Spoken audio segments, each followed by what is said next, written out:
Well, let's do this, people. Good evening, fellow Toastmasters, honored guests. Everyone out there has come to join the engagement room session 15 with my special guest, distinguished Toastmaster Dennis Szymanski, right? Is that right? Got it. You got it. He is part of Denny Eddy Enterprises LLC. And let me tell you a little bit about our speaker tonight. Dennis is a native of Long Island, New York, currently living in North Carolina. As a lifelong stutterer, Dennis found that the best way to practice his fluency, that he needed to challenge it.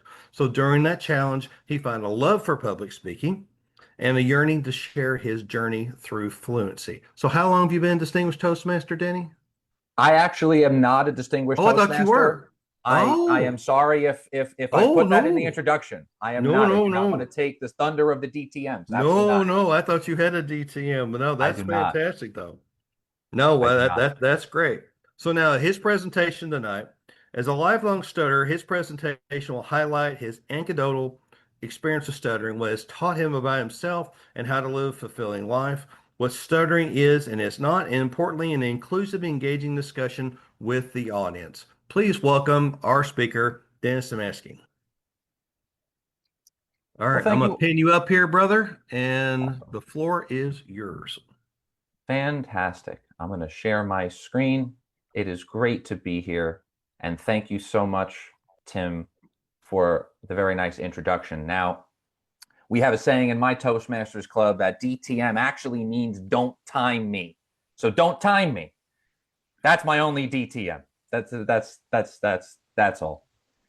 As Tim so graciously introduced, my name is Dennis Szymanski. It's fantastic to be here with you all on the engagement room. And man, social media can be used for good. Me and Tim, as I said earlier, connected on TikTok, and here we are in the engagement room. And if I only had the words to tell you about my lifelong journey as a stutterer, and I want to start with just a bit of introduction. Who am I?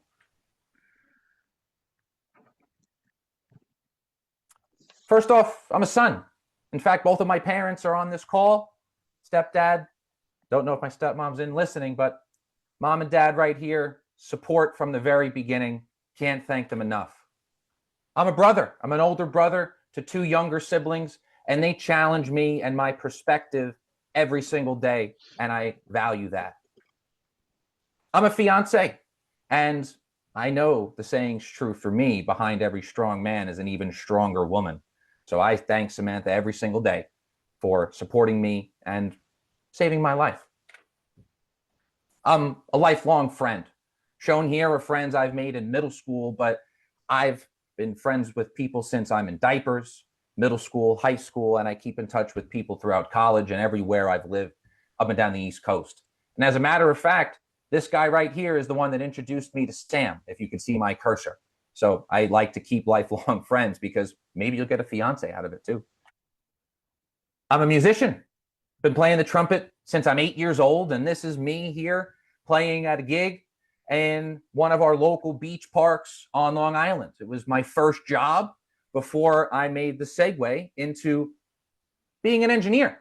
And this picture is a semiconductor wafer because I'm a material scientist and I focus in semiconductors.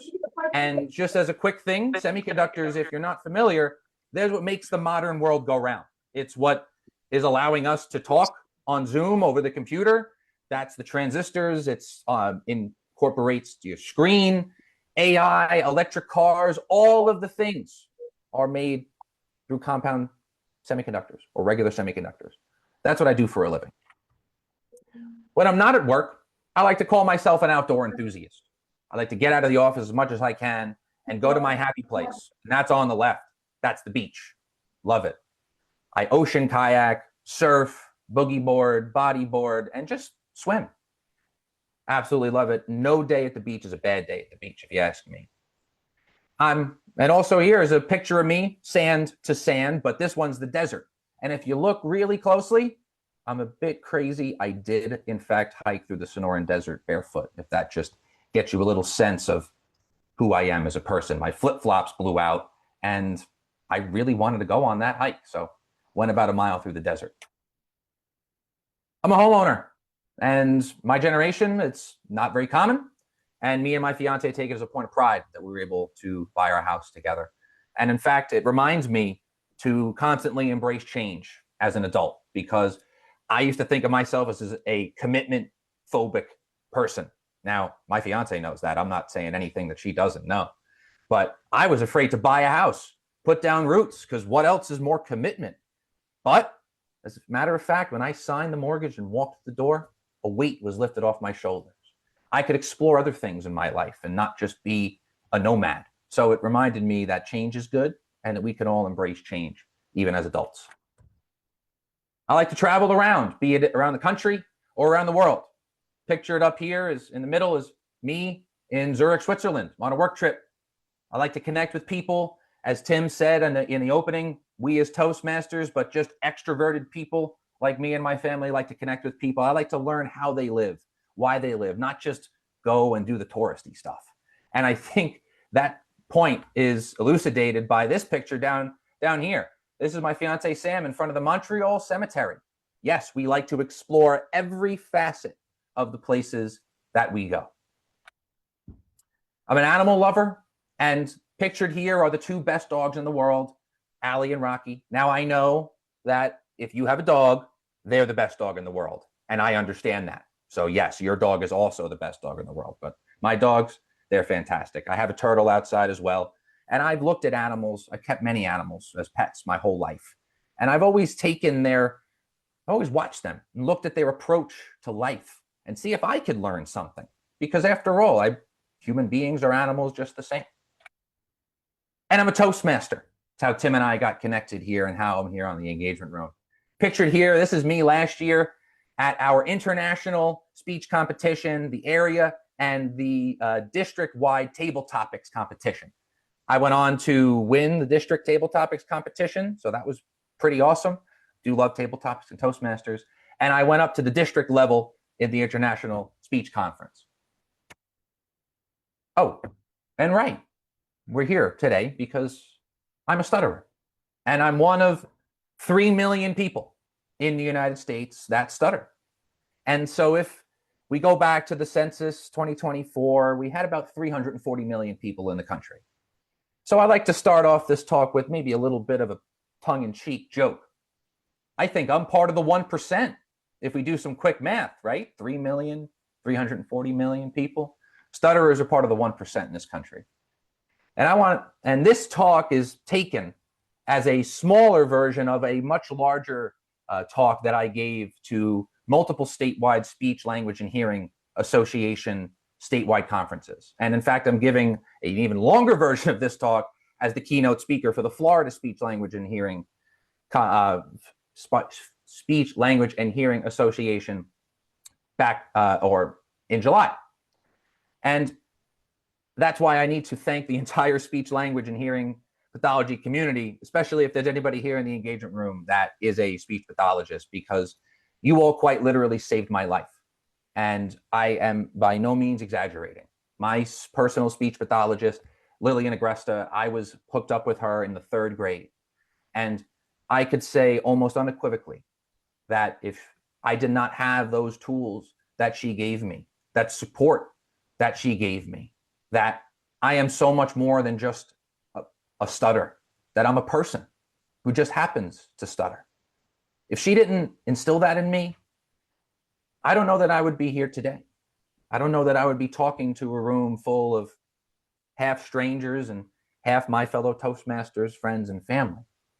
And this also has been such an amazing experience on this journey because I've learned so much about my own stutter and other people who stutter. And in fact, I've connected with more people who stutter, and it's helped me learn about stuttering as a thing itself, the community of stutterers, and how we can all connect and bring stuttering into the fore and elevate it. Because one of the most upsetting things I had heard was a speech pathologist came up to me and said that one of her students was thought to be not as intelligent just because that they had a stutter. And coming from this gentleman with a PhD, That's not the case. So if I say one thing from this, it is that it is most important to communicate the message that you want to, not necessarily how that message is communicated. And I do want to focus this talk just to kind of get us oriented. What are we talking about? You just saw a bunch of pictures of my life. But I want to elucidate the internal experience of stuttering from my perspective. And then I want to segue a bit into the mechanics of stuttering. You will see, as an engineer, I have to go to the first principles, or at least try to. I want to provide real life, relatable, and actionable anecdotes and insights into stuttering from my perspective. And you notice that I highlighted and underlined my, because something that I've learned throughout my journey as a stutterer and then going out and speaking about stuttering more is that it's a very unique experience to the individual. The overt expressions of stuttering might be similar. You might hear a block. So somebody's vocal cords are locked up and they just have air coming out. Or you might hear somebody repeat a word or a part of a word. But that's the overt. But the covert, what's happening inside, that's a very unique experience. So I want to say that, sure, this is definitely an insight into stuttering, but from my perspective. And ultimately, I want to enhance awareness and promote stuttering advocacy in all communities, Toastmasters, your regular community that you get out with your neighbors, and everything in between. This speech, or this talk, the title of this talk, came from my first speech in Toastmasters, what we call our icebreaker speech. And that speech was titled, "If I Only Had the Words to Tell You." And I have Lillian Agresta, my speech pathologist, again, to thank for this. When I gave the speech, I was encouraged to reconnect with my speech pathologist, Lillian, after about 15 years of life passing us by. And she encouraged me to reach out to other communities past just Toastmasters. That was the ball that got this rolling right here. And so, without further ado, If I Only Had the Words to Tell You is not just the title of a deep cut Billy Joel song, my favorite musical artist being a good boy from Long Island, New York. No. If I Only Had the Words to Tell You is a thought that I've had. But not just a thought, it's a feeling and an emotion that's been rooted deep in my soul, and I've taken it with me throughout my whole life. Let me take you back with me to being a toddler and playing on the Matchbox car carpet that you see right here with my best friend. I started at the hospital, drove down to the church, and made a stop at the parking lot. And just as I did that, my mom knocks on the door, knock, knock, knock, sticks her hand in there and says, 5 more minutes. What toddler wants to hear that? I was playing. We were just about to start a race. I don't want to go yet.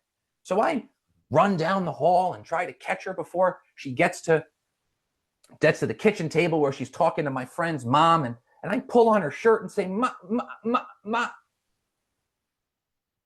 If I only had the words to tell you how much that I wanted those 5 extra minutes. If I only had the words to tell you how much I did not want to be called on during elementary school popcorn reading in English class. You might remember, right, where somebody reads a passage from the book and goes popcorn over to the next person who might read a full page, and popcorn over to the other person who might read a paragraph. Well, this person who stuttered did not want to be called on it, did not want that popcorn to come my way. So I would keep my head down and just think to myself, come on, you're engaged. You love this book. You're reading. If you look engaged, no one's going to talk. No one's going to call on you. No one's going to want you to talk. And I would hope that book was like the wardrobe from Narnia, where I could climb into it and close the cover and just hide away forever. But no, the popcorn always popped. And I had to find the words and string them together to read the passage from the book. Well, let me take you to 8th grade science class. And I'm fresh off the high, that's the 100%, staring back at the top of me from last week's test. My teacher's passing out the exams. And while he's passing them out, he asks us a question. And before he can even finish, my hand rocketed up. And that cold wooden, metal, plastic desk could hardly contain my excitement. I knew the answer. How could anybody not? I would think to myself. And before he called on me, I had debates prepared, follow-up answers to questions that he might ask, all ready to go upstairs. And to my elation, he called on me. And just as I went to say, yes, I know, no. If I only had the words to tell you about the 25 sets of 8th grade eyes staring back at me while he moved on to someone else. Left, left, left. Come on, everybody. Keep those instruments up and parallel to the ground. Left. What am I doing? Screaming left. I'm the marching band president. And as a senior, I get to tell all the marching band freshmen what to do. That was pretty nice. And how did I get here as a stuttering person? Well, 10 years of speech therapy and about the same time playing the trumpet. And part of my job as the band president every single day was to communicate, to speak to over 300 kids through a megaphone, no less. So there was no hiding my speech. And every day there was a scaffolding set up on the 50-yard line of the football field where the 300 kids would line up at attention, waiting to be called by my voice. And I remember climbing up that scaffolding and smiling. If they only knew, if I only had the words to tell them the journey that was behind that grin. Well, now it's the pinnacle of young adult manhood. I'm hanging out at a bar. The music's loud. There's God knows what slippery on the floor. And the guy that just walked past me knocked my drink on the floor, and the smell of cologne just assaulted my nostrils. Whew. Now, one dance by Drake comes on, and I just walk out into the dance floor and start dancing my little life away. And I'm trying to find my friend, though. I lost him in the bathroom line about a half an hour ago. And just a side note, I'll never understand how bars, places you go to drink, only have one bathroom. But I digress. I'm listening to the music and I hear a scream from across the bar.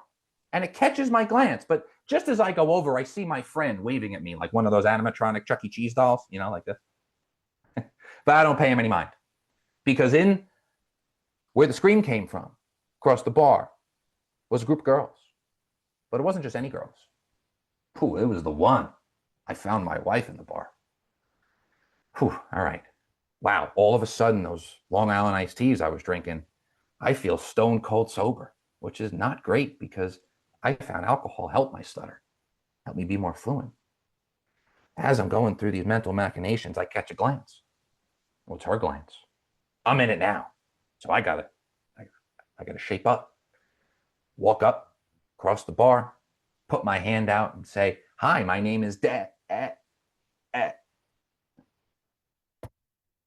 I only had the words to tell you how a confused look strips away a young man's ego.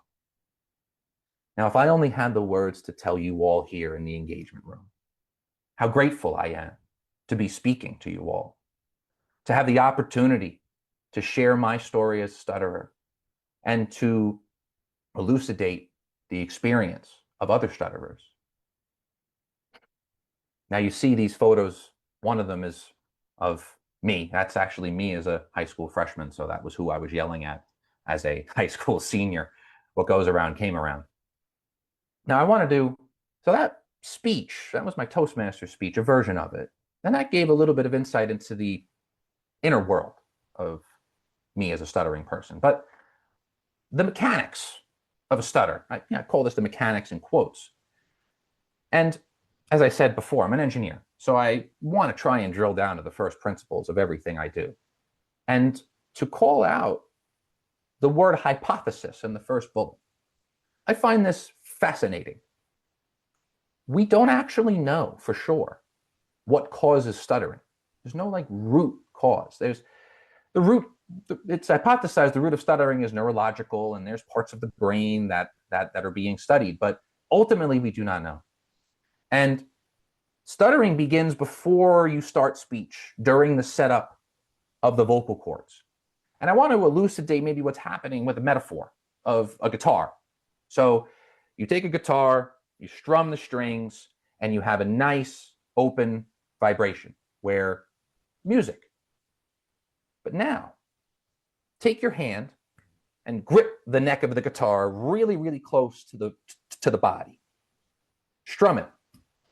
Doesn't sound like music, right? It sounds very almost like nothing. That is what's happening to your vocal cords during a stuttering episode. And in fact, the act of stuttering is your body's attempt to open up your vocal cords. Your vocal cords are locked. So when you stutter, you're trying to make them open up and vibrate as the air goes by. And it's a musical instrument. And what comes out of your mouth is speech, it's communication. And this third bullet, the body's attempt to open up the vocal cords, when I learned this as an adult, it totally changed my perspective on what stuttering is. I used to dread stuttering, as you saw in my speech, these anecdotes in my life where I felt it was an inhibition. But in fact, it was my body trying to help me communicate. So that totally flipped what the physical manifestation of stuttering was to me. And this final bullet, the airflow technique, this is one of the things that my speech therapist put in my what I call Fluency toolbox. And I can take it out, other things, but and use them in different situations. The airflow technique is also known as stretching, and it releases the air pressure that is increased underneath your vocal cords, which is one of the contributing factors to that lockup. And what the airflow method is stretching the first vowel of the word you say after a breath or a diaphragm reset. So I would stretch the O and so, because after I just took that big breath, it was the first vowel out of my mouth. Oh. And I would continue doing this way by stretching the A in and, because that is the first vowel. Now here's something fun. Do you ever think about why vowels are special? Here you go. Put your hand to your throat and say A-E-I-O-U. Feel the buzz? Feel it? That's your vocal cords vibrating. But now make the sound C in cat. Notice your vocal cords don't engage. That is what makes vowels special. Vowels are the only sound in the English language that your vocal cords actually move to produce. C, D, F. These are all mouth or lips or tongue or throat noises. So that's why the airflow technique focuses on vowels. Now, in the longer version of this talk, I have a timeline of my life from when I remember speaking to the first time for the first time up until me talking to you here on the engagement room.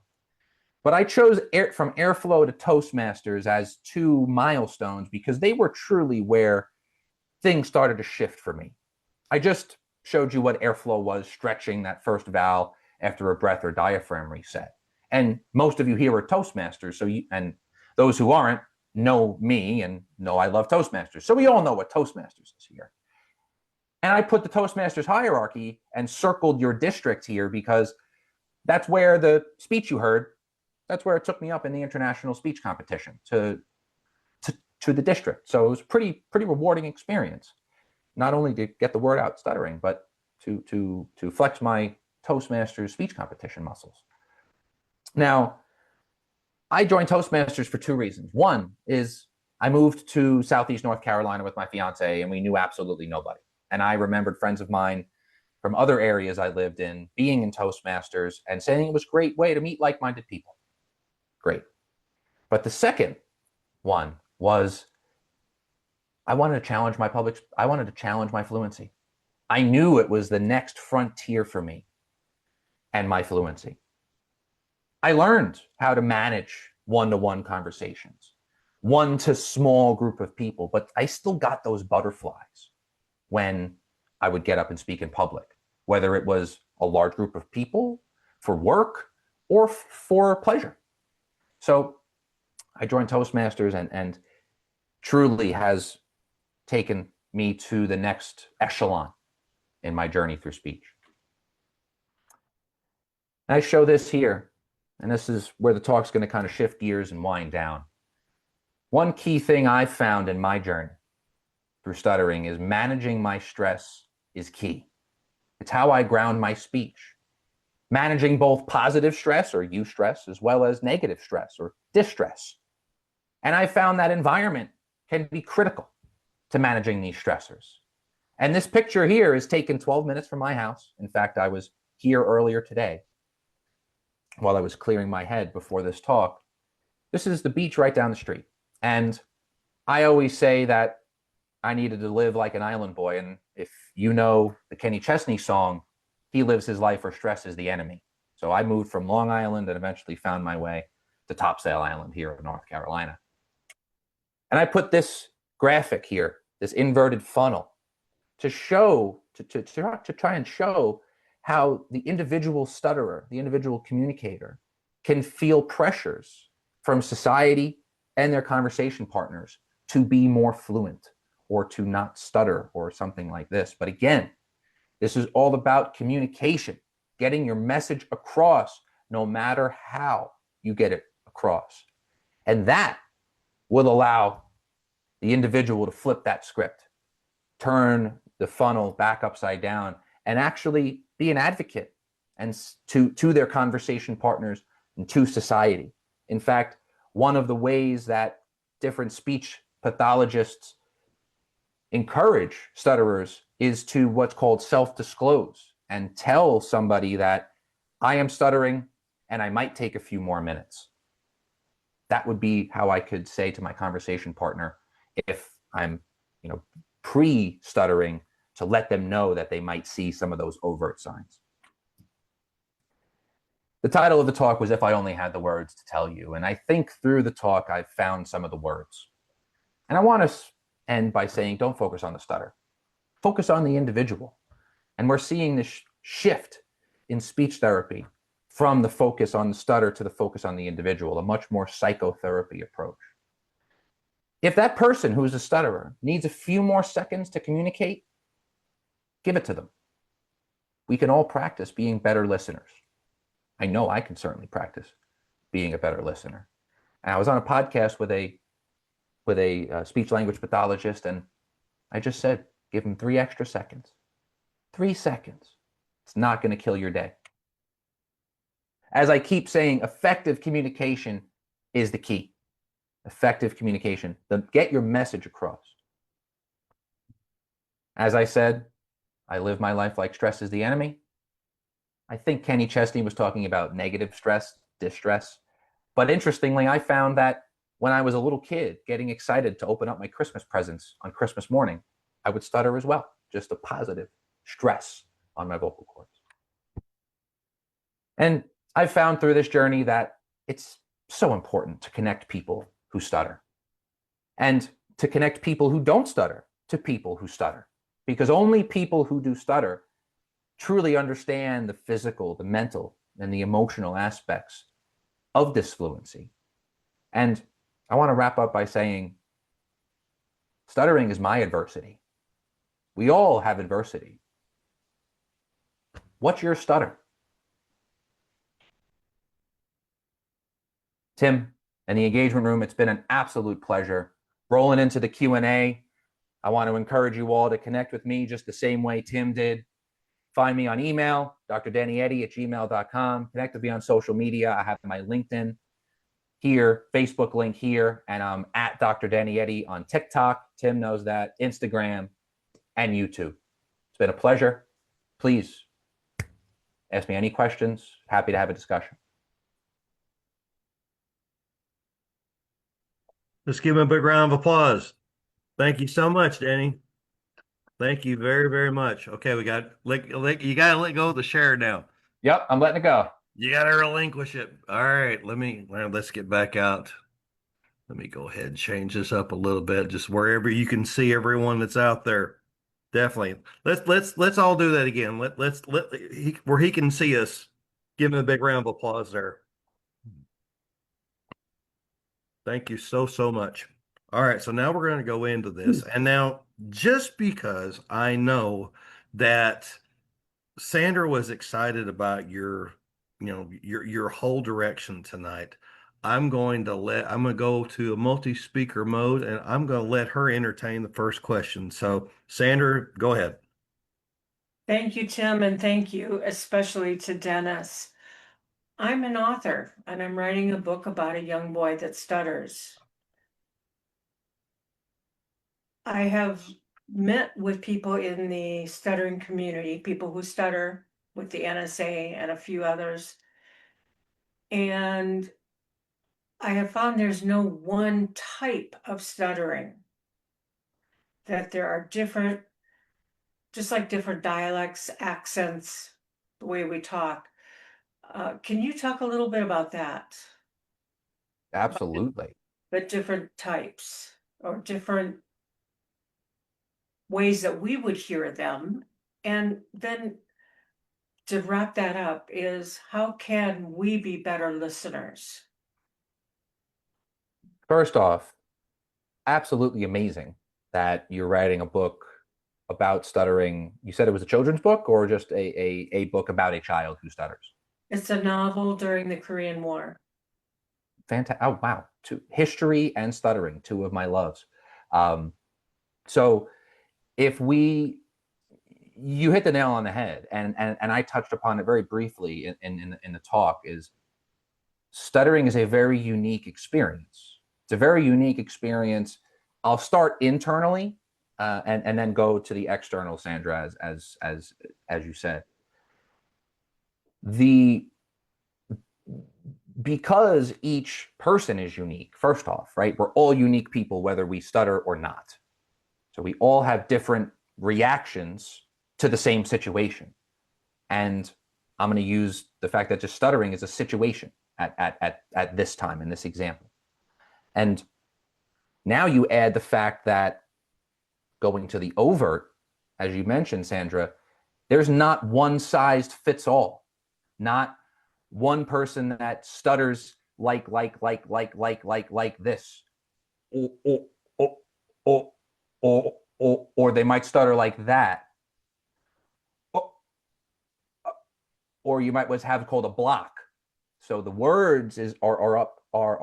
We know what we want to say, and in fact, if you put your hand to my mouth when I'm having one of those block episodes, you won't hear anything, but you will feel the air still coming out of my mouth, still trying to make my vocal cords vibrate. And now, again, going back to the internal, since each stuttering episode can be different across each individual, now that compounds the individual's experience with stuttering and how it makes it unique. We're unique individuals. Now we're unique stutterers. On top of that, have unique overt manifestations of our stutter. And so you hit the nail on the head, Sandra, that no one stutter is going to be the same, because even if you might hear, let's say, that repetition, repetition, the frequency of my stutter and disfluency to somebody else's is going to be different. There are mild stutters. There are more overt stutters, less mild, right? And one of the things that struck me and why I really drive home the point that communication is key is I was at the North Carolina Speech Language Conference, and a professor on speech pathology was a stutterer himself. And he got up and gave a half an hour talk where he had some sort of disfluency in almost every other sentence. Every other sentence.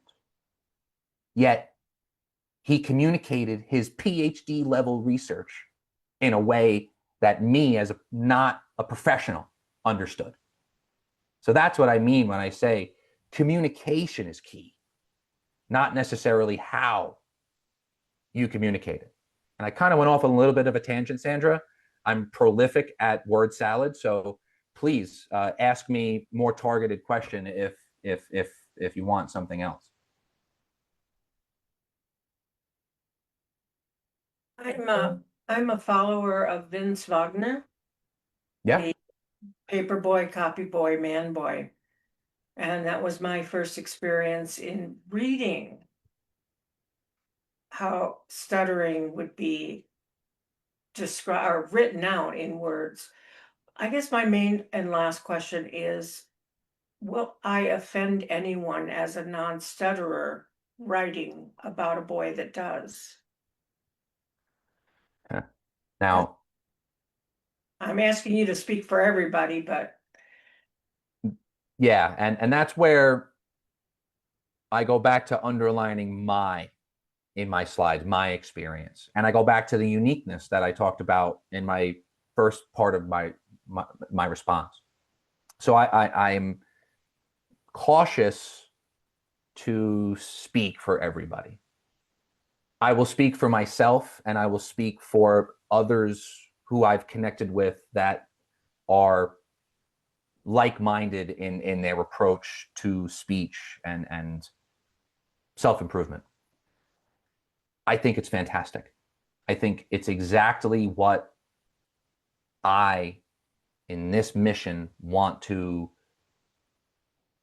bring people into this community like yourself who can write that book about a stuttering person. And you know what? It might not be perfect, Sandra. You might not capture that essence, or you might write something a little off, but you know what? It's better than silence.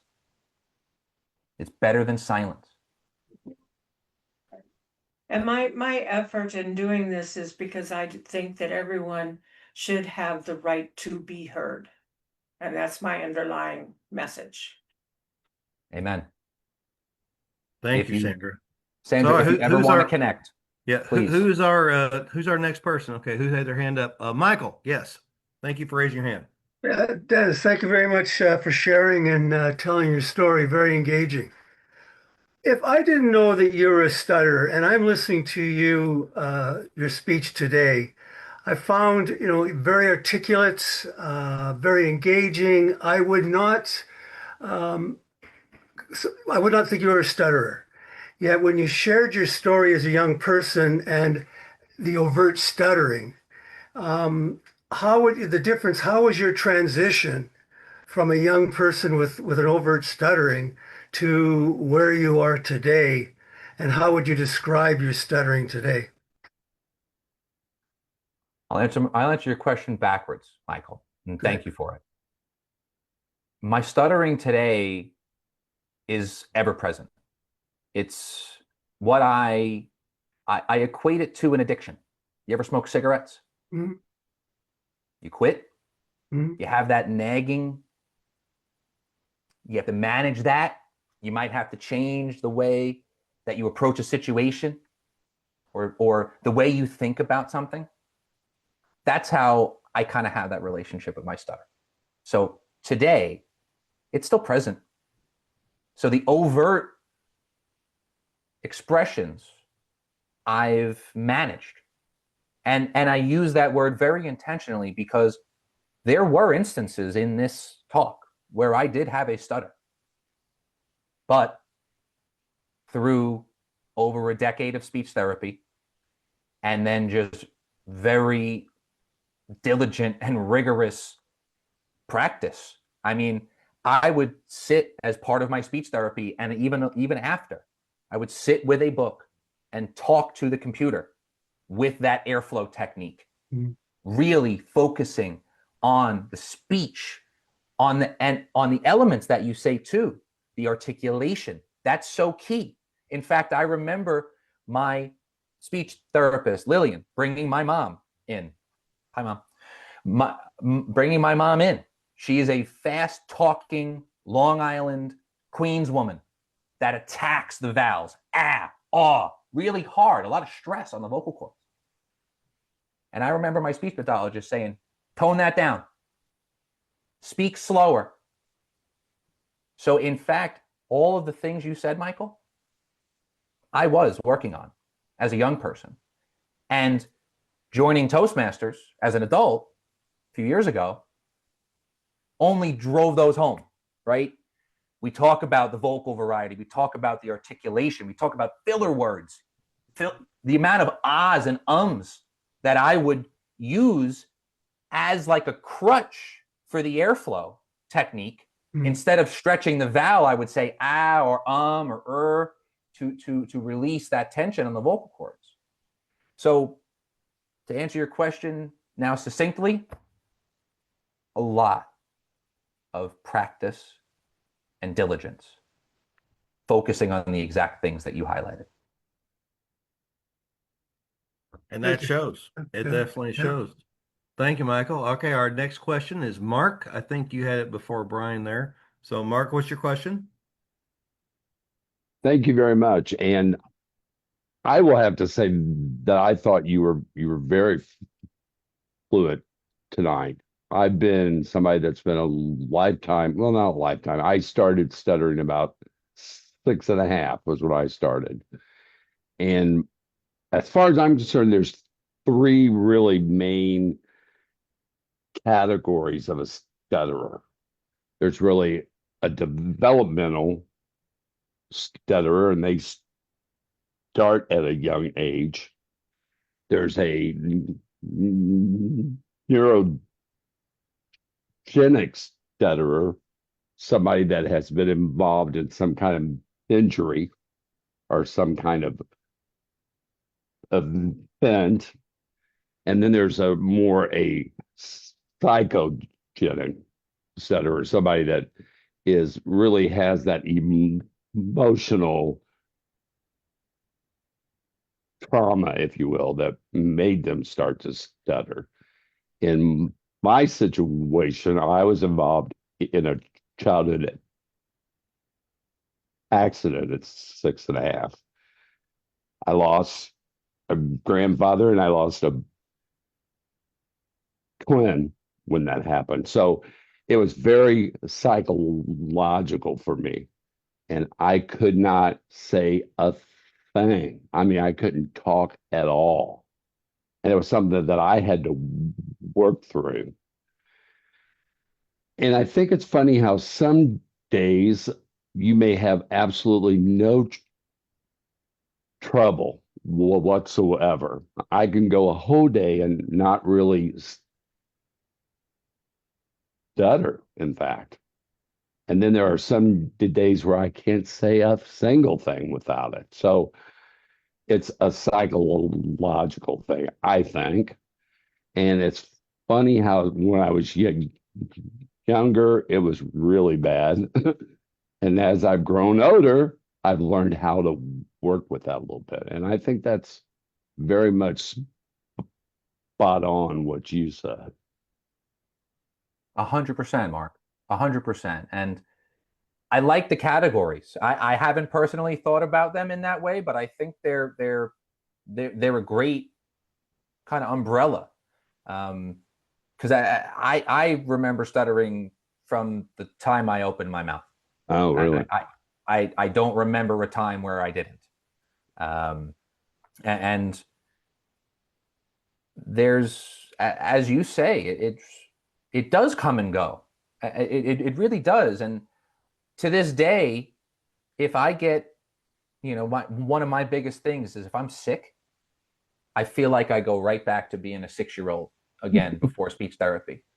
It's very interesting. That's why I use the overarching stress term, because it's that's to me one of the main triggers, if you will. But hearing you and describe it as like an ebb and flow, I do agree that like there are some days that I can't point to a single stressor, but it just seems to flare up. Well, it seems like if I'm well, I'll give you an example. If I'm really upset about something, I'm really mad about something, I have absolutely no trouble whatsoever. I can tell you exactly what I want, and I have no trouble. None. If I'm in a romantic situation, I have no trouble at all. None. No, baby, I don't stutter at all. If I'm drunk or maybe some kind of a induced, I don't seem to have that much trouble. So I don't know that I can figure really what it seems to be. Yeah, we're all stumped, right? Like I said, there's the root cause is ultimately unknown, right? We have a hypothesis, it's neurological, and I think your three categories speak to that in a way, but it is one of those kind of enigmas, right? Like what is it about that situation that makes you not stutter versus stutter? Because I agree that for the example you use, if I drink alcohol, I can't make myself stutter. I will Yeah, try and I can't. I But know. I met someone else through another forum that I'm a part of, and they stopped drinking because it made their stutter worse. Oh man.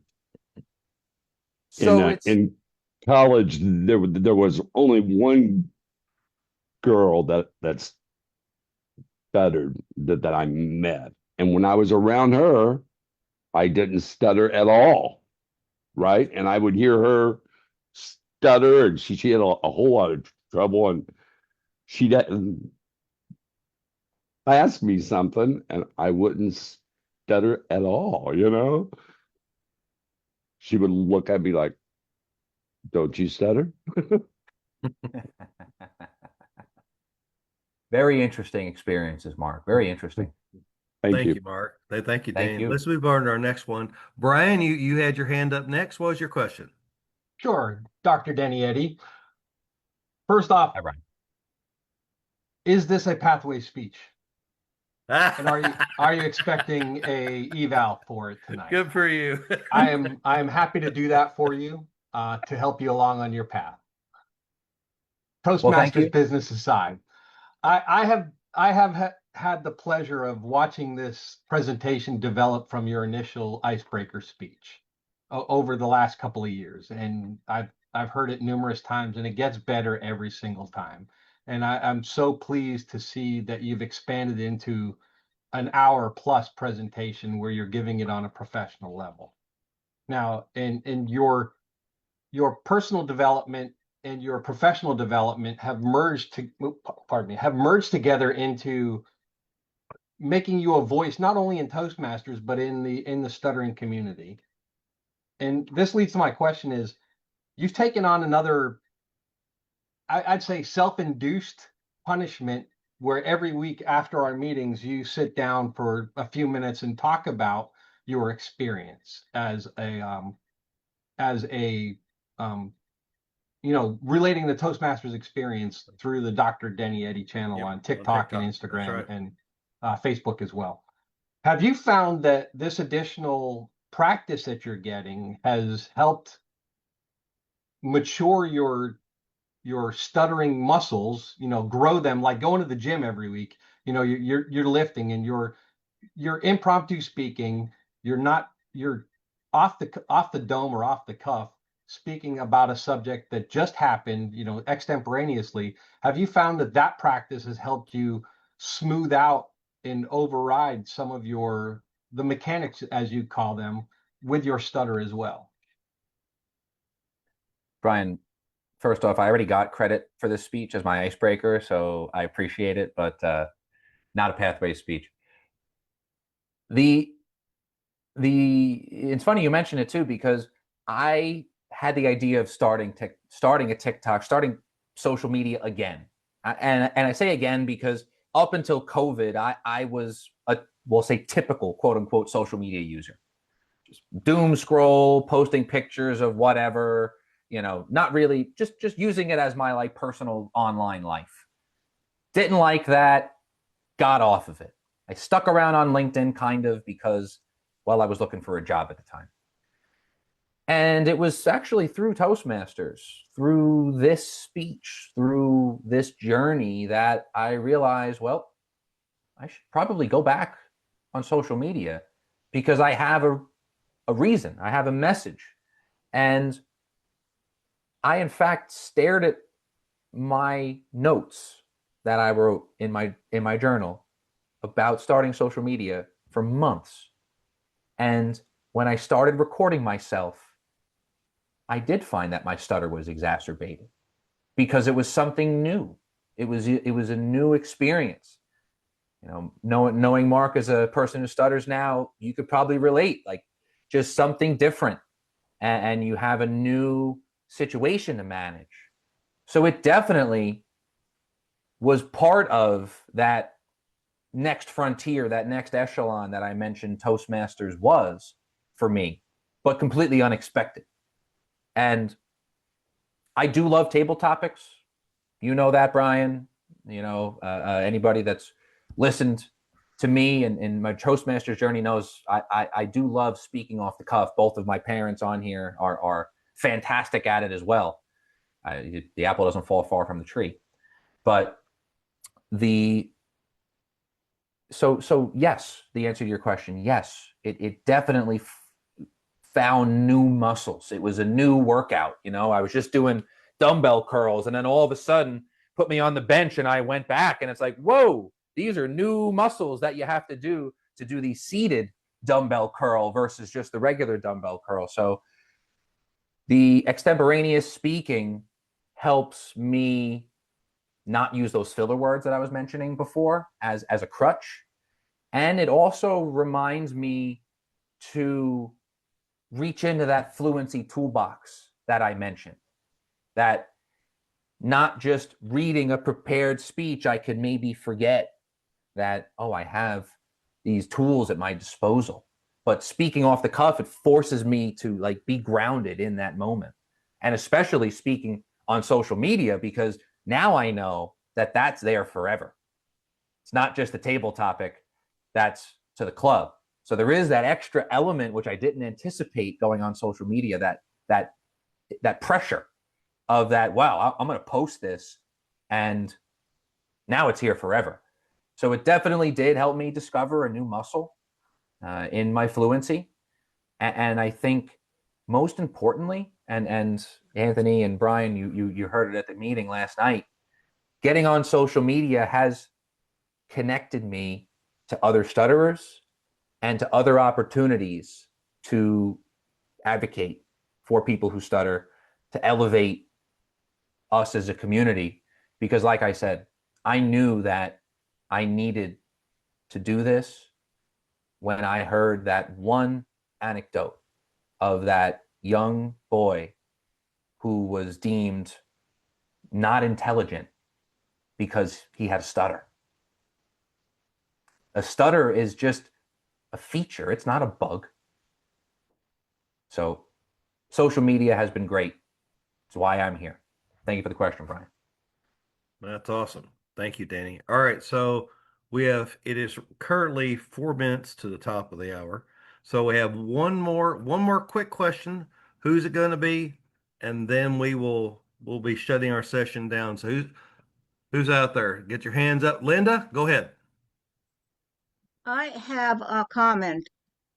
The statement that when you say vowels, the vocal cord vibrates, and the filler words are vowels, and so on. I'm curious, is there some connection with using those filler words to kind of get us to the next level? And when we are concentrating on the filler words, that is helping our brain to do that without having to have our vocal cord vibrate. I wasn't aware of that vowel and vibration. That's a very interesting topic, a concept. Thank you for presenting that tonight.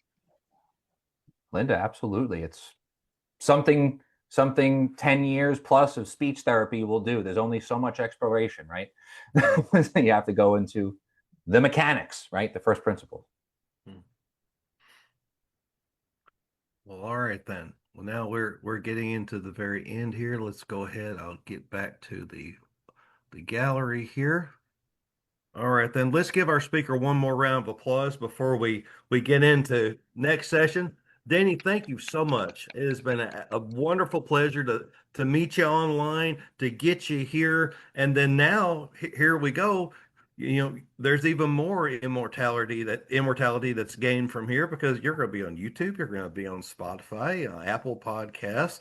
All these things are going to be out there, and this is just one more thing where your Toastmasters experience is helping so many people. So thank you so much for dedicating your time. Thank you everyone for your time here tonight with us.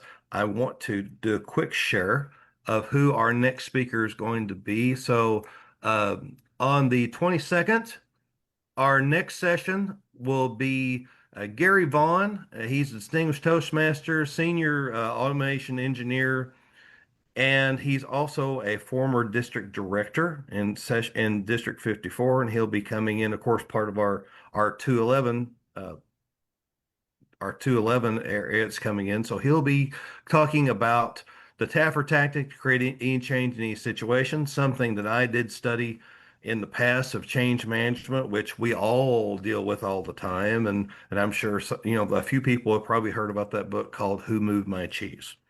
And then being a facility manager and working for state government, I have people asking me all the time who moved their cheese.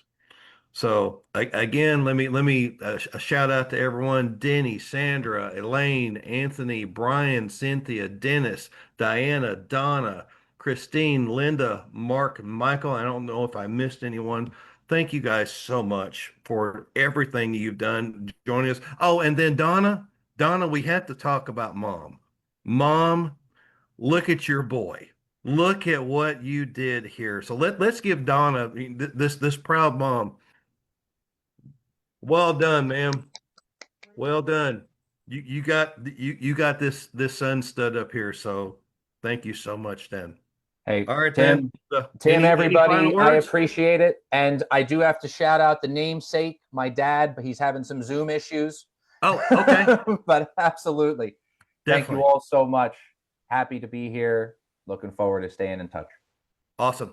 Definitely. And come back again. What we'll need to do is we'll have to figure out something with an interview, and I will curate it with your questions, not mine. So that way we can prop this up even more. So everyone, thank you so much. And I Fantastic. appreciate you. And the stream is about to stop right now.